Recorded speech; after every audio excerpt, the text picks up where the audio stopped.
Hi, നമ്മുടെ ഈ ഷോൾഡറിന്റെ mobility അല്ലെങ്കിൽ റേഞ്ച് ഓഫ് മോഷൻ ഓക്കെ ആണോ എന്നൊരു സിമ്പിൾ ടെസ്റ്റ് ഉണ്ട്. എല്ലാവരും ഈ ടെസ്റ്റ് ജസ്റ്റ് ചെയ്ത് നോക്കണേ.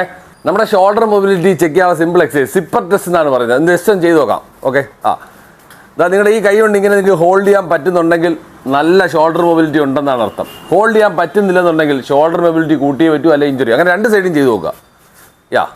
ഇങ്ങനെ രണ്ട് സൈഡും ഹോൾഡ് ചെയ്യാൻ പറ്റുന്നുണ്ടോ എന്ന് നോക്കുക. അതാണ് ഈ കൈ കൊണ്ട് ഹോൾഡ് ചെയ്യാൻ പറ്റിയാൽ നമുക്ക് നല്ല ഷോൾഡർ മൊബിലിറ്റി ഉണ്ടെന്നാണ് അതിൻ്റെ അർത്ഥം. ഇനി ഷോൾഡർ മൊബിലിറ്റി ഇല്ലെങ്കിൽ ഞാൻ രണ്ട് എക്സസൈസ് പറഞ്ഞുതരാം.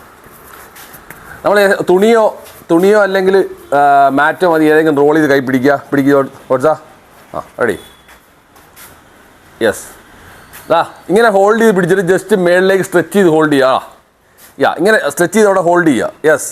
ഒരു 10 സെക്കൻഡ് ഹോൾഡ് ചെയ്യുക. 1 2 3 ഇങ്ങനെ 10 സെക്കൻഡ് ഹോൾഡ് ചെയ്യുക. വീണ്ടും റിലാക്സ് ചെയ്യുക. അങ്ങനെ മറ്റേ കൈയും ചെയ്യുക. മറ്റേ കൈ ചെയ്തേ. രണ്ടാമത്തെ കയ്യിലും അപ്പുറത്തെ കയ്യിലും സ്ട്രെച്ച് ചെയ്ത് ഹോൾഡ് ചെയ്ത് പിടിക്കുക. എല്ലാം 10 സെക്കൻഡ് വീതം ഹോൾഡ് ചെയ്യുക. ഇത് നമ്മൾ പണ്ട് കുളിക്കുമ്പോഴൊക്കെ ചെയ്യുമായിരുന്നു. ടവൽ വെച്ച് ജസ്റ്റ് ഇങ്ങനെ ബാക്കൊക്കെ തുടയ്ക്കാൻ വേണ്ടി ഉപയോഗിക്കുമായിരുന്നു. ഈ മൂവ്മെൻറ്റും വളരെ നല്ലതാണ്. ഒരു തുണി എടുക്കുക, ജസ്റ്റ് സ്ട്രെച്ച് ചെയ്ത് പിടിക്കുക. ഓക്കെ, അപ്പോൾ ഈ എക്സസൈസ് ചെയ്താൽ നമ്മുടെ ഷോൾഡർ മൊബിലിറ്റി കൂട്ടാം. ഷോൾഡർ മൊബിലിറ്റി ഒരു വളരെ ഇമ്പോർട്ടൻറ്റ് സാധനമാണ്. എല്ലാവരും ഇതൊന്ന് ട്രൈ ചെയ്ത് നോക്ക്. ഓക്കെ.